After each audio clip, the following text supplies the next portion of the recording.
Hello everybody, Dr. Don Clum here, and I got a big topic for you here today. Now, if you might have caught your eye here, the topic of today is why men are more hormonal than women. Yes, it's true. Now guys, before you start sending me hate mail, before you start thinking this guy is crazy, you gotta hear it out, because first thing about this issue is most men can't see it. But then again, every woman on the planet has seen it. Trust me, it's out there and it's a big deal, and I'll wrap it together. We'll try to have a little bit of fun with this, but the fact of the matter is, men are hormonal messes. We are such a mess that the normal 28-day, 30-day cycle of the woman that's so cleared out and clear and defined looks abnormal to us because we're all over the place and we think that is off when really it's us. And let me tell you why. First, I'm going to go through this is I am going to track the different testosterone cycles in men. Okay? The testosterone and related hormones that go along with these cycles are very similar and parallel those of the woman's cycle in the 28-day period menstrual cycle. Very similar, except we have a whole lot more. And I'm about to show them to you one at a time. So sit back, get ready, we'll go through this.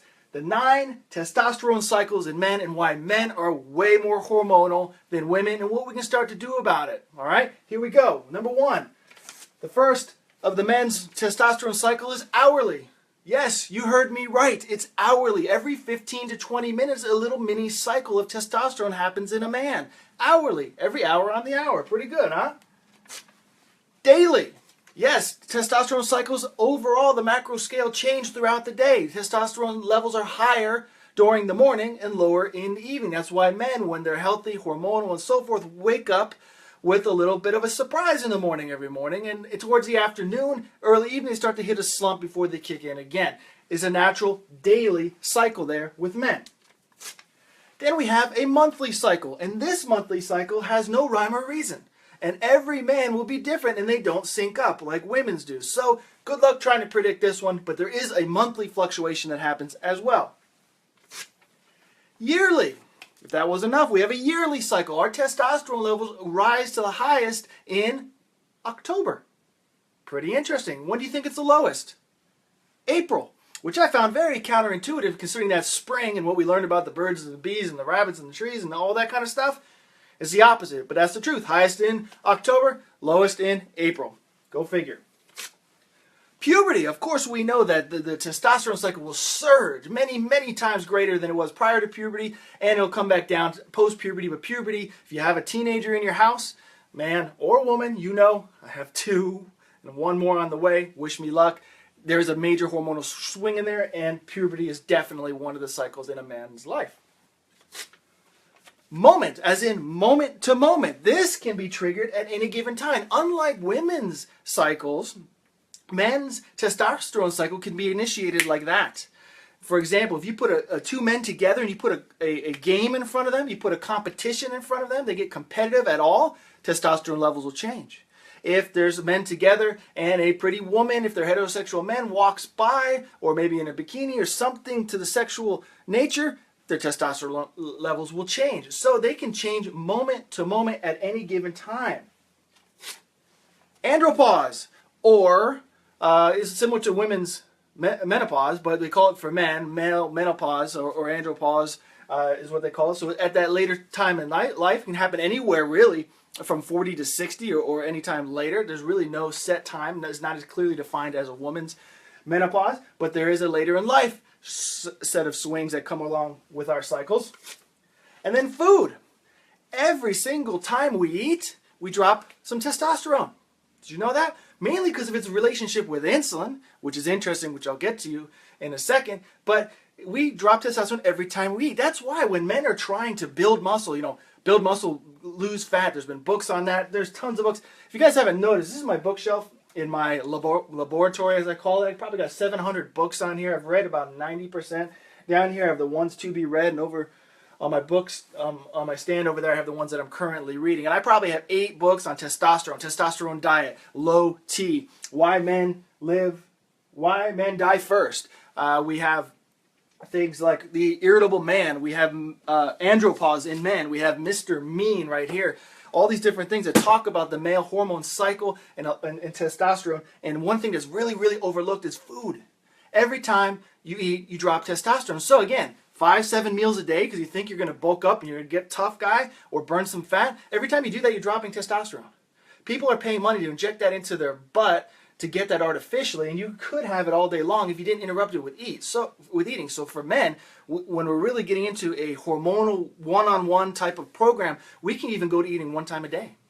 I know some people out there who do that right now, 1 time a day or 2 times a day. And yes, it's perfectly healthy. No, it's not a problem. No, it's not starvation. Don't start thinking that. But it really helps the man start to isolate and control his hormones because they can change, obviously, a lot.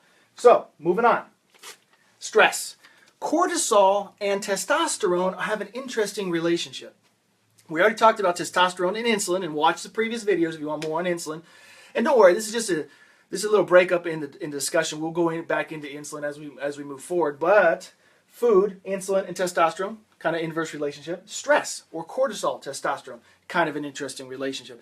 Testosterone is our daily, pretty steady energy level. Helps us stay mentally focused. Helps us keep our energy throughout the day. That's why it's higher in the morning, goes down through the evening. It's our good, feel-good type of energy. It's our motivation, it's our optimism energy, types like that. And when cortisol gets secreted due to stress, that's an immediate energy. That's like fight or flight sometimes, depending on whether it's a threat or a challenge, and we can go into a whole other video on that.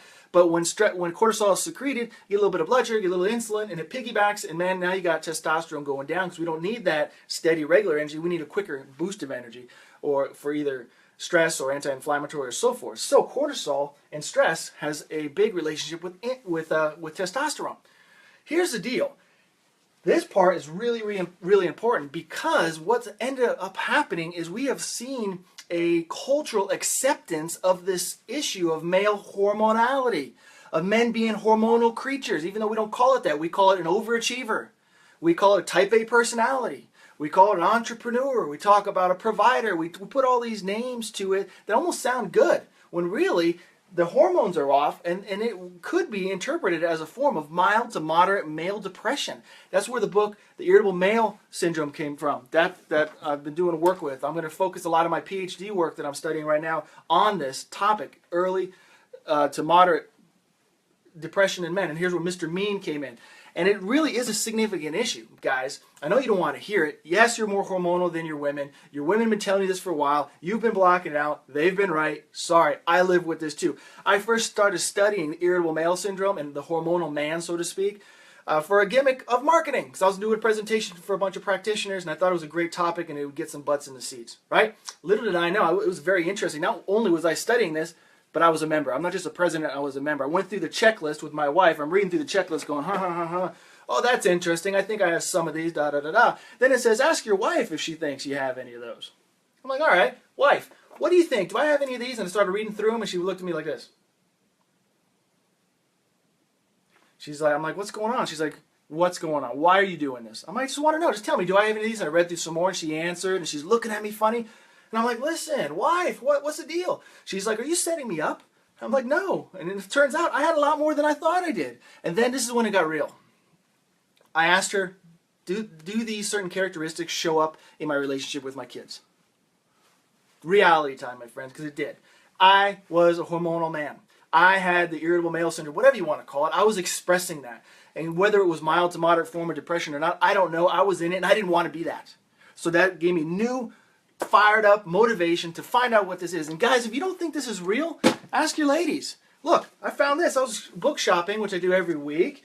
And that's how you get all these boring books. Look, let me read this to you. Maybe he's just a jerk. Talking about the man. Women talking about their men. Women's jerk line stories about the men in their lives. And I read this book. I have a little bit of OCD tendencies, and one of them is when I start a book, I finish a book, and I read them, and I like the hardbound. I don't like the digital. So when you send me books, send the real thing. Thanks.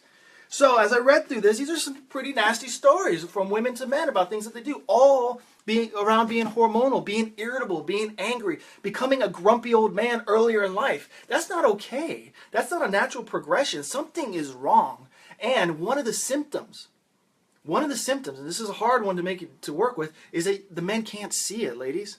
They can't see it. They don't know what's happening. It could be going full on. They don't know what's happening. Part of it has to do with physiology. I think it's 3/4 physiology. our hormonal physiology, of course, insulin is in the center. And all of these books I have on insulin as well, I have probably 40 books on insulin and diabetes over here. They all touch on how they interplay, but they miss it. There's a tipping point that goes on hormonally and in men, in both our hormonal chemistry and our brain chemistry, that sets us up for this. That makes us very easy to tip. So women, let me ask you, you ever been around your man and suddenly he's pissed off for no reason? Just out of the blue, something's going on. His tipping point was really high. Or you're having a normal conversation, then it turns on you. Or how about this? He starts to go down, maybe in an argument, or maybe just in general on a negative path, and it starts to spiral out of control. It goes like something like this.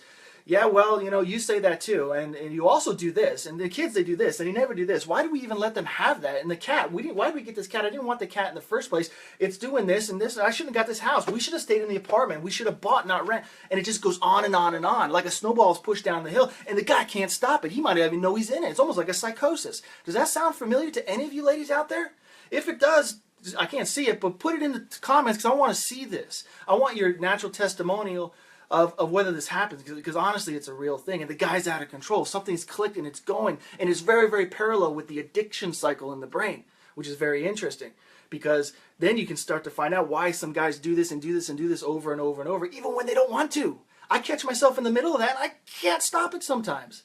And at the end I go, I don't want to do this. This is not what I want to be. This is not the man I want to be to my wife, to people in my life, to my children, to myself. I'm better than this. And it's hard to stop, but because it's been triggered and it just starts going. It's a cascading effect. It's brain chemistry, it's hormonal chemistry. It often happens when we're tired. It often happens when we're malnourished, we're not eating well, good, vibrant, nurturing food, when we're not exercising regularly, because our chemistry is off, our tipping point is high, and that's one of the ways you can address it. Ladies, you think, hey, if my guy doesn't even know this is going on, and I'm aware of this, he's never going to watch this or believe this or want to make a change. Don't write him off. It's kind of hard to confront in the beginning, and you can start doing things too. I always tell ladies, when I work with couples or I work with people one-on-one in this, and there's a woman involved, I tell them there's always something to do. We all need to work on ourselves. So women, you can work on yourself. Clean up your own stuff. Build your own awareness around you and this, and it'll start to change automatically. You want to be the man in the mirror, right? So you start to work on that. Maybe you have some hormonal issues. Maybe you have some estrogen issues or thyroid issues or what have you. Start to work on that, and it'll start to change the dynamic. And then the guy will start to see that. And one thing you can do is you can start cleaning up the lifestyle. Start eating better. Go for the insulin-friendly diet. Exercise more. Do more things together. Walk and talk. Men really like that. Let me tell you, don't sit your man down and talk to him and we need to have a talk. That's going to send him running to the hills. Say, let's do a walk and talk. And walk. And when a man's walking, he's more open and he'll communicate more walking side by side with you than he will sit down in front of you. Trust me. It's a way to get things open, because that'll stimulate what we talked about last video, oxytocin. You guys will bond, his cortisol levels will go up, his testosterone levels will start to balance out, and things will start to take an edge off. And if your man is in that moment and it's going down that road and you're going, oh crap, I can see it, I don't want to make him wrong and make this worse, one thing you can do, one thing that we've seen with people that helps them in that moment is to make a plan. That's why men escalate, and sometimes it goes so far that they're like, I'm out of here. I want to leave the relationship. I want a divorce. I want to move out of town. I want to quit my job. And you go, whoa, who is this? That's a plan. It's not a good plan. It's not a well thought out plan, but it's a plan, and that instantly takes down the stress level in your man when he's in that mode. So try to come up with some kind of plan. Oh, what can we do about this? What if I did this? Well, just any kind of plan, and find the language you can work with to get that plan going, and instantly, it doesn't matter if it's a 1, 2, 3 plan. It doesn't matter if it's a plan to make a plan. It'll start shifting that hormonal chemistry, that brain chemistry into your favor while you change the lifestyle, you change the awareness between the two, and you start to work on these things. It's not going to change overnight. I still work on it. I still catch it all the time.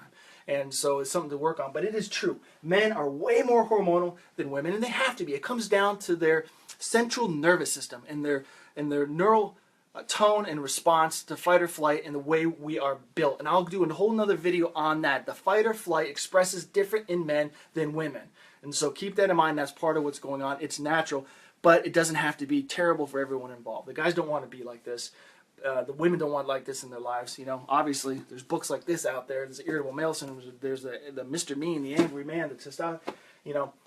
It's a thing. So start to work on that. If you like this video, share. Join our tribe at yourwellnesstribe.com. More of you need to share the videos because I know you're watching them. We're getting like 5,000 views on these videos each, but not as many shares. Share them. You must like them. You're watching them. Other people are watching. Just share it. That's all. I'm not selling anything. There's nothing there for it. There's no downside. Just sharing the information. Like us, comment, all of that. Yourwellnesstribe.com, and we'll see you on the next one. Thanks, guys.